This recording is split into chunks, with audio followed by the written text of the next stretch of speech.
Update, brought to you by Simcox Advocates, advising businesses and families since 1949. Visit simcox.com or call 690 300. Manx Radio's Update with Andy Wint.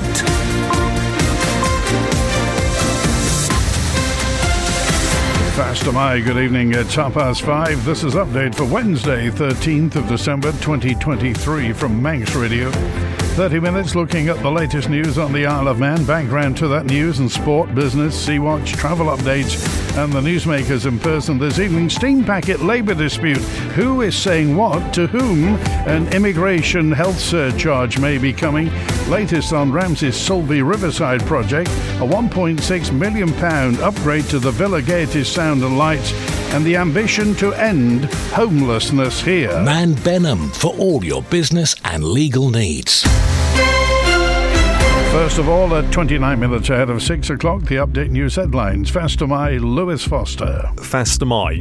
Tynwald has voted for the Council of Ministers to press the UK for an extension of the Isle of Man's territorial waters to the median line between the two countries. Whilst there were calls for the focus to be on maximising the existing area, other members suggested if you don't ask, you don't get.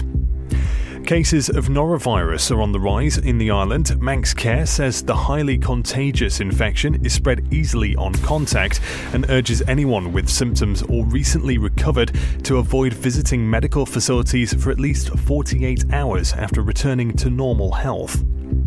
And more than £1.6 million is to be spent upgrading the sound and lighting technology at the Villa Marina and Gaiety Theatre.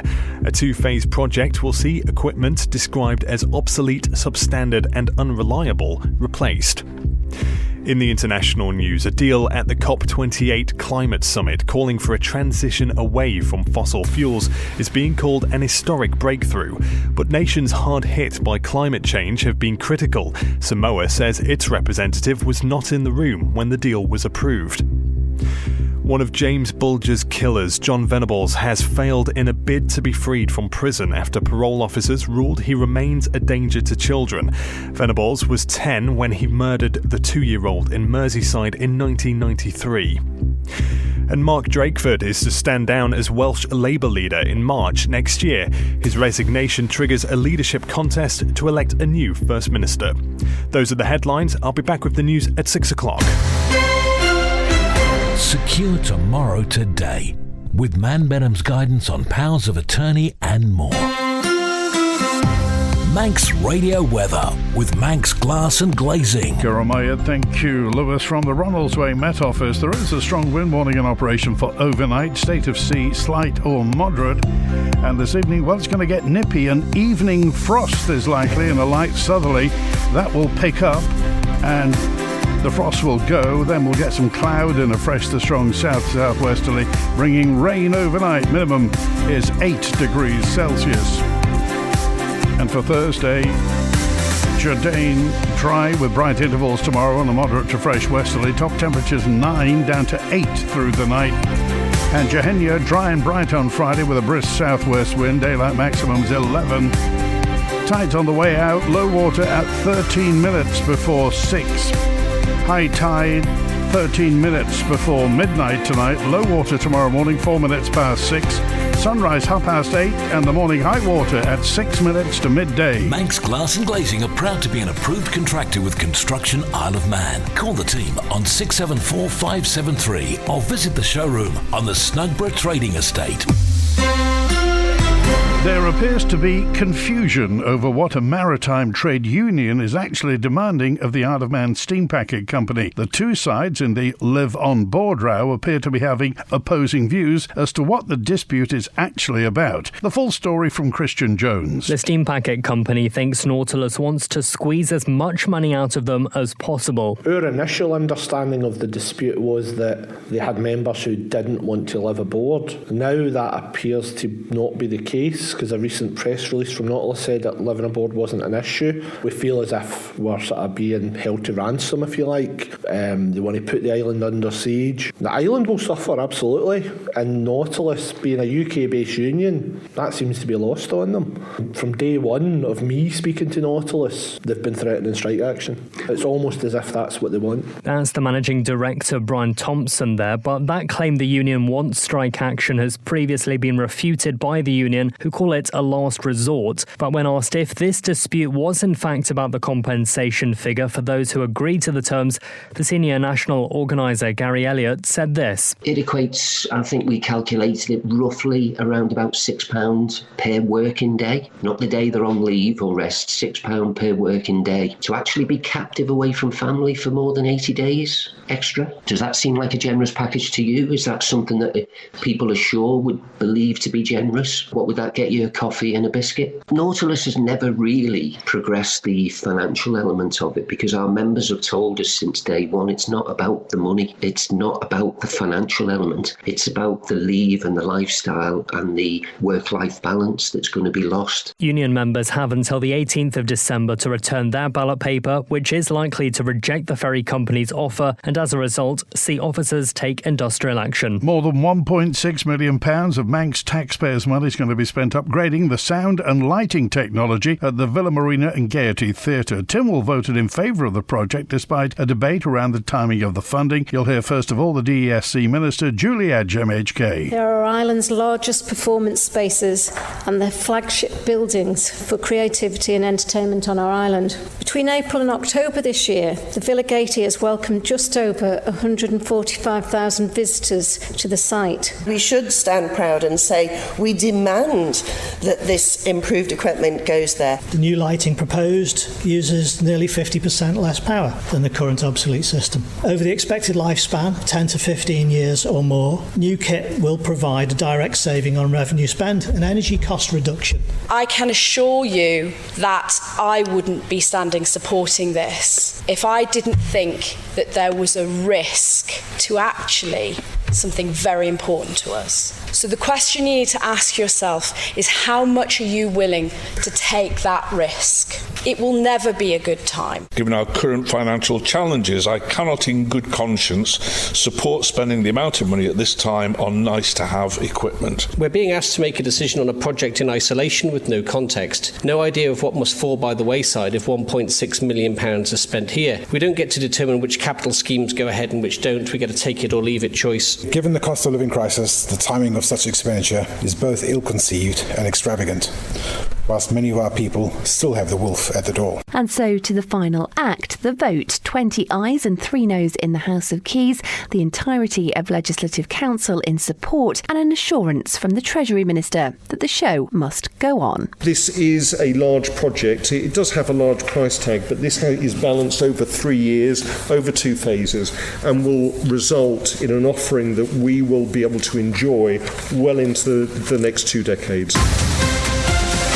Update brought to you by Simcox Advocates. Debate around gas disconnections for some Manx customers who are in debt continues to rumble on going into the Christmas period. Some of those disconnections have been paused, but for how long? Here's the chair of the Office of Fair Trading, Tim Glover, MHK, giving an update to Tynwald. From mid-September to mid-November of this year, the OFT was contacted by 28 very concerned customers who had either been disconnected from the gas supply or warned of disconnection. So far, the OFT has liaised directly with Isle of Man Energy about 22 of these cases. This juncture, I don't have the exact figures of how many customers have been reconnected or remain disconnected, as it's a fluid situation with OFT officers continuing to liaise with Isle of Man Energy. Can I ask the Chair, what is a short pause? So how long is this short pause for? And also, can the Chair confirm, does the OFT know how many people on the priority care register are currently disconnected? Of the 22 cases that the OFT is dealing with, registered with Isle of Man Energy as priority care was just one. The OFT considers that being classed as vulnerable of those 22, 14 are in that category. The short pause is until the second week of January rather than now before Christmas, I think, was given out previously. Recommencement of disconnections coming later in January. I hope that isn't the case. I hope that the energy provider here has taken on board that a disconnection should be very much a last resort. And what concerns me, I think, and it probably concerns a lot of other members as well, is the fact that potentially some people could be cut off over the Christmas period. So what advice will the OFT be publishing ahead of Christmas? We do have this embargo in place that they will not be cutting people off from when we were notified at the beginning of December now until the second week in January. And if that is breached, we don't have the powers, but we'll take a very dim view on that as a situation from our gas provider. It's hoped proposals for a £40 million development in the heart of Ramsey can move a step nearer early in the new year. The Sulby Riverside project would see around 200 new homes, parks and a pub built on land along the banks of the Sulby River, close to the centre of Ramsey. Project director Josh Church says he's confident in the flood defence measures they've come up with. There's been a significant amount of money put into the scheme. We hired basically international flood defence experts who work for various international governments and companies, and they're very confident that they've got it sorted. There's a spine road that's going to alleviate traffic in the area, and it also acts as a flood barrier. In general, the flooding, though, it makes the area better, and it actually reduces the impact on other places in the river. And some of the concepts that they brought to it would set a precedent for the Isle of Man, and same with the environmental things that we're doing, because obviously there's flood risk issues around the island, and we can actually set a precedent for how it should be done. And the documents they've come up with are extremely complex, so they've had to make very simple executive summaries of them so that they can be understood on island. But yeah, the flood alleviation has been implemented correctly. We do feel that the north of the island often gets overlooked in place of Douglas, and so it's going to be quite rare for a team like ourselves, and more not myself really, but the team that we're bringing with me, to bring sort of this level of professionalism to the area and this level of investment. And so I do feel bad if this isn't really approved, because this level of investment is not going to come to the centre of Ramsey again. It's in the centre of town on a piece of land which is suitable, so it's not going out into the green belt, and I just don't see a better and more suitable piece of land for it. Sea Watch with the Isle of Man Steam Packet Company. Motor vessel Manxman departed Heysham at 12 minutes past 2. She's safely in the harbour now, just going astern onto the link span, and will be discharging in the next 10-15 minutes or so. This evening's departure, 7:45, Manxman to Heysham, arriving there at about 11:30. The 02:15 departure from Lancashire, back to Douglas at 6 tomorrow morning. And Thursday morning's departure, 8:45, Manxman to Heysham. Follow the Steam Packet on Twitter for the latest sailing information.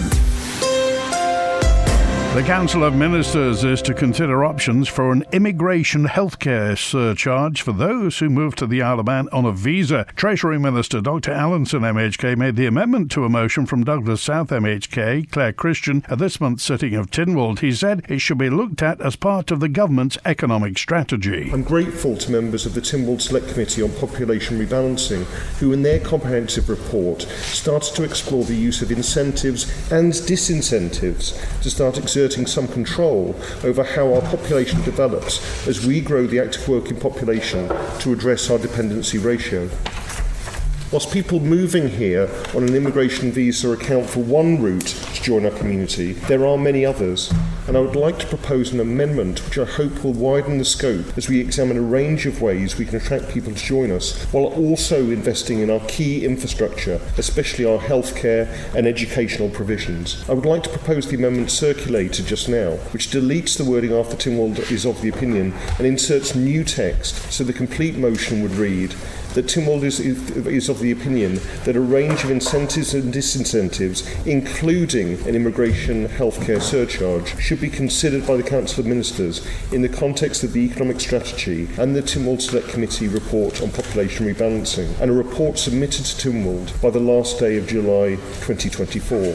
I believe that this respects the Honourable Member's initial intentions, whilst also furthering work already underway to seriously consider how we can ensure that we grow our economy and our population while investing in our future community, we can cherish diversity and maintain a true sense of social cohesion and respect. Manx Radio Business Briefing. At 5:45, electric car titan Tesla is having to send software updates to more than 2 million vehicles due to problems associated with their autopilot technology. The National Highway Traffic Safety Administration announced yesterday that autopilot controls in 2 million Tesla vehicles equipped with auto steer were classed as, quote, insufficient when the driver's not paying attention or prepared to intervene. The news comes following a year-long investigation by the NHTSA into Tesla's drive assistance tech after a number of crashes. And for a full daily market report, go to RamseyCrookall.com. In the context that you think you got problems, Argentina's new government is to weaken the value of its currency by more than 50% against the US dollar. It's part of the economic shock therapy that the new president, Javier Milei, says the country needs to fix its worst crisis in decades. Economic Minister Luis Caputo announced deep cuts to public spending, including a reduction in fuel and transport subsidies and freezing spending on major government contract steps he says will avoid hyperinflation,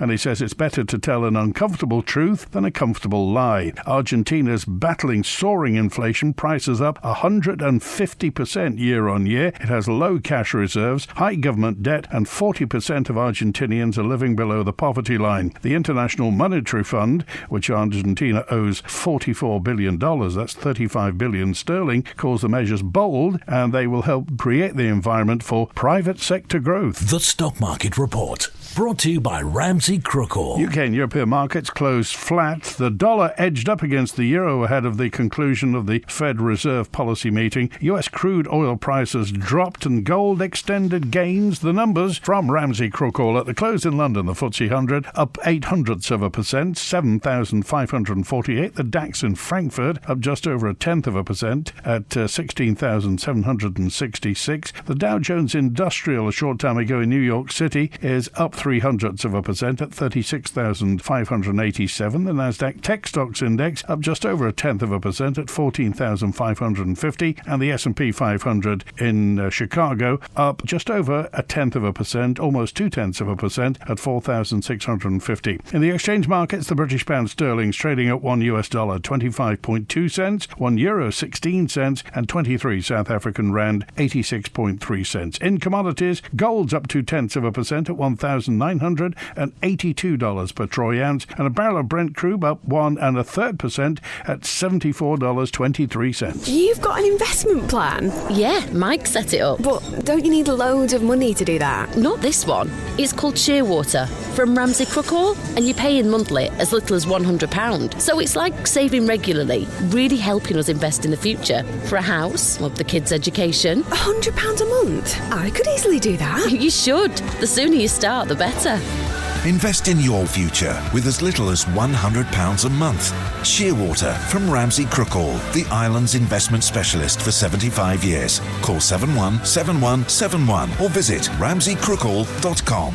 Licensed and regulated by the Isle of Man Financial Services Authority. Tynwalls voted unanimously to approve a new 5-year homelessness strategy for the Isle of Man, setting out an ambition to end homelessness on the island and create a legal right to housing. David Ashford, MHK, is chair of the Housing and Communities Board, which has £3 million to try and tackle the problem. The only way we'll do that is by understanding the issues that are causing it and speaking to those who need the services. There's actually no point in having a set of services being developed around what we think the problem is. Yeah. Rather, what we actually need is to speak to the people with the experience and the people who are experiencing these challenges and find out from them what are the actual problems they need. We can't design a nice square and then try and shove people into it. We need to ensure that any services developed are adaptable to people's individual needs. And the other plan as well is to establish a community-based referral mechanism to support individuals at imminent risk of becoming homeless. So this is around early intervention and ensuring that we recognise the signs and that all different agencies, if they come across someone who they feel is at risk of homelessness, can refer them into those pathways so we can try and prevent it from occurring in the first place. I used the phrase in my opening remarks about prevention is better than cure. And, like with a lot of things in this area, much of the success will never be able to be measured, because if you prevent someone becoming homeless, you'll never actually have a figure around that. But that is what we actually need to try and do. And it's about providing accommodation that is suitable for individuals rather than what we think is suitable. The On-Book Court knows I love my quotes, and there was one from the American author Daniel Quinn, who once said, "Don't try to drive the homeless into places we find suitable. Help them survive in places they find suitable." And I think that is a very apt quote, because the services need to be responsive to the individual, not the other way round. Update brought to you by Simcox Advocates, advising businesses and families since 1949. Visit simcox.com or call 690 300. Manx Radio Sport. Faster My sports editor Rob Pritchard. Faster My, good evening. Starting with cycling, an Isle of Man pro cyclist Max Walker has become the latest Manx addition to UCI team Samparan. He joins the Cornwall-based outfit after 3 years with Trinity Racing, with Samparan saying some of his impressive results this campaign have captured their attention. Among his highlights this campaign were a second-place podium spot in the British National Road Championships men's under-23 time trial for Trinity Racing. He also earned a top 10 finish for Great Britain in the men's under-23 road race at the UCI World Championship in Scotland in August. It means he'll link up with fellow riders from the Isle of Man, Leon Mazzoni and Tyler Hannay. Meanwhile, fellow Island-born competitor at Samparan, Tom Mazzoni, has announced he's leaving the team after a 3-year spell. Mazzoni says he's enjoyed the good times but equally some of the most difficult, adding he's excited for what 2024 has in store. In motorsport, International Road Racing Championship competitor Patrick Hoff will make his TT debut in 2024. The 32-year-old German rider will compete for the Pens13.com team after finishing third overall in this year's IRRC Superbike Championship. He's set to race on the Snaefell Mountain course on his own BMW machinery in the Superbike, Superstock and Senior classes. Ahead of his maiden TT campaign, Hoff says his main aim will be to stay safe and enjoy myself, describing it as a long-term project for himself. The 2024 Isle of Man TT races are scheduled to take place from the 27th of May to the 8th of June. And in football, tonight we'll see the final fixtures of the calendar year for the Isle of Man Under-18s League at the Bowl. At 6:15pm, a tough task awaits Colby, who are still without a win so far this campaign, when they take on third place Ramsey, who could move up to second with a win this evening. That, however, would depend on the next game at 8pm. Corinthians in second place could go to within 1 point of current leaders Bradham when they face Russian United. The Southerners have 1 win from 6 so far. Manx Radio Travel, driven by Quayside Tyres and Service Centre. Inbound at Ronaldsway, Loganair's 5:25 from Manchester came in 15 minutes late. Next, it's the 7:30 EasyJet from Gatwick, the 5:08 Loganair returning patient transfer from Liverpool, and the 8:00 Loganair from London City. They're all showing on time at the moment. Departing 6:00 Loganair to Liverpool's on time, and the 8:00 EasyJet back to Gatwick on time. On the roads, temporary lights on Whitebridge Road in Onken near Windermere Drive for emergency gas repairs. Gradwell Road's closed for telecom work just past the Gradwell View entrance to King Edward Road. The Aracy Road is closed from Glen May to the shoulder for resurfacing, and in Lexie, stretch of the Baldoon Road's closed for sewer lining work. In Colby, phase closures on that Ballakill Ferrick Road for water main work till June of next year. Temporary lights in Colby on the main road between Croydie-Cayley Turn and Russian Roundabout for drainage work. In Sulby, the Clanner Road's closed for resurfacing, and Douglas Hillside Avenue closed through to Circular Road for adjacent office window replacement. There's some windows. A section of Switzerland Road's closed for construction work till November next year in Douglas. The Kian-Drockard Road in Andreas closed in phases for water main work, and in St Jude's, temporary lights on the Andreas Road north of St Jude's for patching work. South of Kirk Michael, temporary closures on the Ballalai Road for water main work, and off-road, the Heritage Trail from Glenlock Campsite to Glen Vine to Union Mills is closed for ditching work and tree maintenance. Quayside Tyres and Service Centre. Spread your payments interest-free. Get more with Quayside. This is the most listened to Isle of Man news source, and Manx Radio's Update is the Isle of Man's most downloaded news podcast.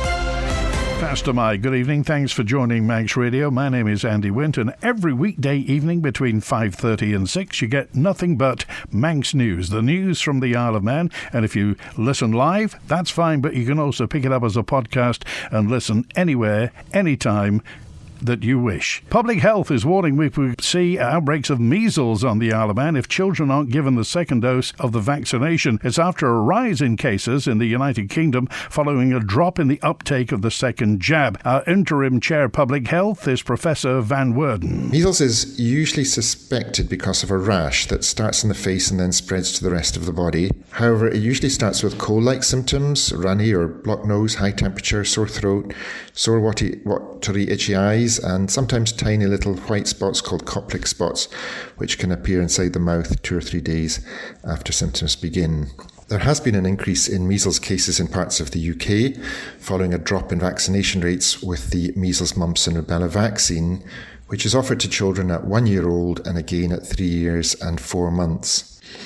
If young people have not completed the programme of 2 vaccines, we would encourage them to do so. Catch-up vaccines can be given at any age. 2 doses of the measles vaccine give over 90% of the population long-term protection against measles infection. In the Isle of Man, we are seeing a slight decline in the uptake of the second MMR dose. 82.3% of children have had 1 dose of the MMR vaccine and 78.5% have had 2 doses.